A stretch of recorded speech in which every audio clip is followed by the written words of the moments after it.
निकल पड़े हैं। संजय दत्त से लेकर अक्षरा सिंह भी बाबा बागेश्वर के टोले में शामिल हो गए हैं। बाबा की यात्रा में जनसैलाब ऐसा जिसे देखकर ही दुनिया भर के कट्टरपंथी डर गए होंगे। हर तरफ बजरंग बली के जयकारे लग रहे हैं। पूरी सुरक्षा व्यवस्था के साथ बाबा बागेश्वर की यात्रा शुरू हो चुकी है। गड़ा में ध्वजारोहण के साथ पंडित धीरेन्द्र शास्त्री की हिंदू पदयात्रा की शुरुआत हुई। जिधर नजर डालेंगे उधर बस भगवा झंडा ही नजर आएगा। हिंदू राष्ट्र की मांग और हिंदुओं को जोड़ने के लिए ये पदयात्रा की जा रही है। 600 पुलिस के जवान बाबा की इस यात्रा की सुरक्षा में लगे हैं। बाबा की सुरक्षा को लेकर 4 लेयर में चक्रव्यूह बनाया गया है। इस यात्रा में अक्षरा सिंह से लेकर कुमार विश्वास और मनोज तिवारी सहित देश के कई बड़े नेता और स्टार भी शामिल होंगे। बागेश्वर धाम में सनातन हिंदू एकता यात्रा को लेकर भक्तों में गजब का उत्साह नजर आ रहा है। धाम पर आए सैकड़ों भक्त रात में खुले में ही सो रहे हैं। भक्तों का कहना है कि हम उनके पागल हैं, उनकी यात्रा जरूर सफल होगी। लेकिन मस्जिद के अंदर कथा सुनाने का ऐलान जैसे ही बाबा ने किया, हर तरफ हड़कंप मच गया। मस्जिद में बाबा बागेश्वर कथा क्यों सुनाना चाहते हैं, इसकी वजह भी जान लीजिए।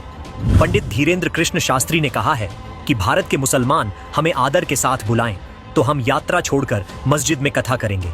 पाकिस्तान वाले भी बुलाएं तो हम वहां भी कथा करने के लिए तैयार हैं। वह कहते हैं कि मुस्लिम हमारी यात्रा में आना चाहें तो हमें कोई दिक्कत नहीं। उन्होंने कहा कि संस्कृति को बचाने के लिए सनातन बोर्ड जरूरी है। स्कूलों में हिंदू बेटियों को सुरक्षा के लिए तलवारबाजी सिखाई जाए। पंडित धीरेन्द्र कृष्ण शास्त्री का कहना है कि इस वक्त हिंदू जातियों में बंटा हुआ है, वह जात पात की लड़ाई में उलझा हुआ है।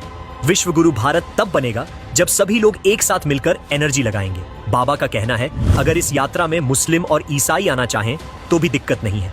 जो राष्ट्र का निर्माण करना चाहता है वो यात्रा में जरूर आए। भारत के हिंदुओं को एक होने की जरूरत है। हम किसी भी राजनीतिक पार्टी के नारे के साथ नहीं हैं, हम अध्यात्म के सिपाही हैं। सनातन बोर्ड को लेकर बाबा ने जो कहा है उसे आपको भी सुनना चाहिए।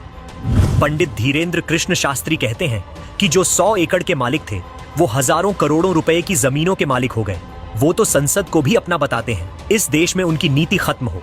उनके अगर अलग नियम हैं तो हम लोगों को भी अलग नियम दीजिए। इसीलिए सनातन बोर्ड की जरूरत है।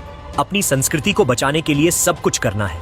इजराइल इसीलिए लड़ रहा है क्योंकि उसे अपना कल्चर बचाना है। उसी प्रकार अभी वर्तमान में जितने भी एजेंडे चल रहे हैं, सनातन बोर्ड, हिंदू एकता यात्रा, घर वापसी, इससे सिर्फ अपनी संस्कृति को बचाना है। बाबा की इस यात्रा में संजय दत्त भी शामिल हो सकते हैं।